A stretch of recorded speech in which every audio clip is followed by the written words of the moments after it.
Assalamualaikum warahmatullahi wabarakatuh. Perkenalkan, nama saya Dr. Seruni Putri Arnitias. Saya dokter fungsional di UPTD Puskesmas Sindang, Jawa. Selamat datang adik-adik di SMK Ponpes Mambalulu, Kabupaten Cirebon. Saat ini saya ingin membagikan 9 jurus sakti melawan COVID-19. Kita tahu bahwa COVID-19 adalah masalah yang sedang dihadapi oleh bangsa dan negara kita. Seperti apa 9 jurus sakti melawan COVID-19 ini? Pertama, kita harus bisa memakai masker dengan baik dan benar. Penggunaan masker bukan hanya menggunakan sembarangan, tapi saat ini pemerintah, Kemenkes, dan WHO sudah menyarankan penggunaan masker double. Seperti apa masker berlapis itu? Dalam maskernya menggunakan masker medis dan luarnya dilapisi kembali oleh masker kain. Letakkan masker di tempat seharusnya, yaitu menutup hidung, menutup mulut, hingga menutup dagu. Tujuannya apa? Supaya bisa menghindarkan dari droplet orang yang terinfeksi virus COVID-19. Yang kedua, kita harus menjaga jarak minimal 1,5 meter antara satu dengan yang lain. Kenapa hal itu harus dilakukan? Karena seperti kita tahu, pada saat kita berbicara, pada saat kita batuk, ataupun pada saat kita bernafas, kita akan mengeluarkan droplet. Droplet itu berupa percikan ludah yang besarnya hanya sekitar 5 mikrometer.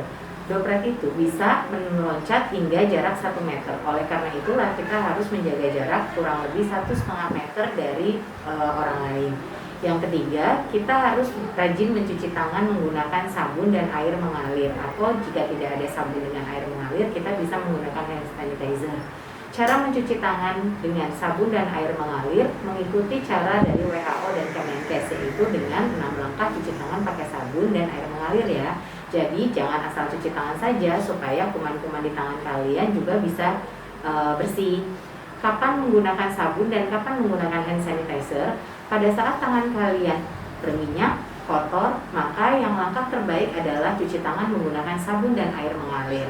Tapi apabila kalian tangannya bersih, sedang beraktivitas di luar, kalian boleh mempergunakan hand sanitizer. Kadar alkohol hand sanitizer yang digunakan harus di atas 70% agar virus tetap mati. Selanjutnya adalah menghindari kerumunan dan ruangan berventilasi buruk. Untuk kondisi seperti ini, kita wajib menerapkan physical distancing dan social distancing. Physical distancing dengan menjaga jarak 1,5 meter, dan social distancing kita mengurangi kegiatan-kegiatan yang bersifatnya berkumpul. Kenapa? Karena bisa diyakini bahwa penularan dari droplet dan virus corona adalah dari ruangan-ruangan yang berventilasi buruk. Oleh karena itu, ruangan-ruangan yang ada yang sering kita gunakan sebaiknya adalah ruangan-ruangan berventilasi baik, terbuka dengan pencahayaan cukup dan sirkulasi udara yang baik. Yang ketiga, kurangi mobilitas. Ikuti anjuran pemerintah untuk di rumah aja, jangan mudik dulu. Banyak hal baik yang bisa kita lakukan di rumah, banyak hal menyenangkan yang kita bisa lakukan di rumah. Jadi, kurangi mobilitas mulai saat ini. Yang keempat, yang selanjutnya, jika kalian merasa kurang sehat, sebaiknya kalian di rumah saja dulu ya. Bisa izin dulu ke guru kalian, ke ketua kelas kalian untuk beristirahat dulu sementara di rumah sampai kondisi kalian pulih, agar daya tahan tubuhnya juga bagus. Daya tahan tubuh yang turun akan sangat rentan membuat kita terkena sakit. Selanjutnya adalah kita menerapkan etika batuk dan bersin. Pada saat batuk dan bersin, kita wajib menggunakan masker, atau jika sedang tidak memakai masker di rumah, kita bisa menutup mulut kita menggunakan lengan sikut atas ke dalam kita. Jadi bukan menggunakan tangan. Setelah itu baru kita mencuci tangan dengan sabun dan air mengalir. Selanjutnya adalah menghindari menyentuh mata, hidung, dan mulut supaya droplet yang terinfeksi virus corona tidak memasuki area mukosa kita. Jangan lupa melakukan disinfeksi di area-area yang sering terpegang.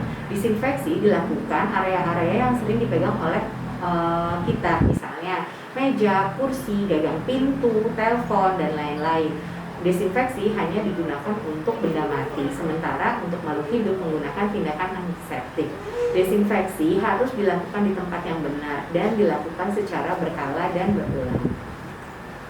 Ingat ventilasi, durasi, dan jarak. Kurangi berkumpul, jangan sering berada di dalam ruangan terbuka yang ventilasinya kurang baik, dan jangan berdekatan dengan orang lain. Berilah jarak kurang lebih 1,5 meter. Diharapkan dengan cara-cara tersebut, kita semua bisa terhindar dari virus corona. Tetap menerapkan gerakan PHBS, yaitu perilaku hidup bersih dan sehat, baik di lingkungan sekolah ataupun di lingkungan rumah. Galakan kembali program UKS sebagai garda terdepan di pihak sekolah. Apabila ada keluhan dari siswa-siswi, UKS bisa menangani penanganan kesehatan secara dini dan melakukan tindakan secara dini. Sekian informasi yang bisa saya berikan, semoga informatif, semoga bermanfaat. Sukses selalu untuk SMK Ponpes Mandalulung. Assalamualaikum warahmatullahi wabarakatuh.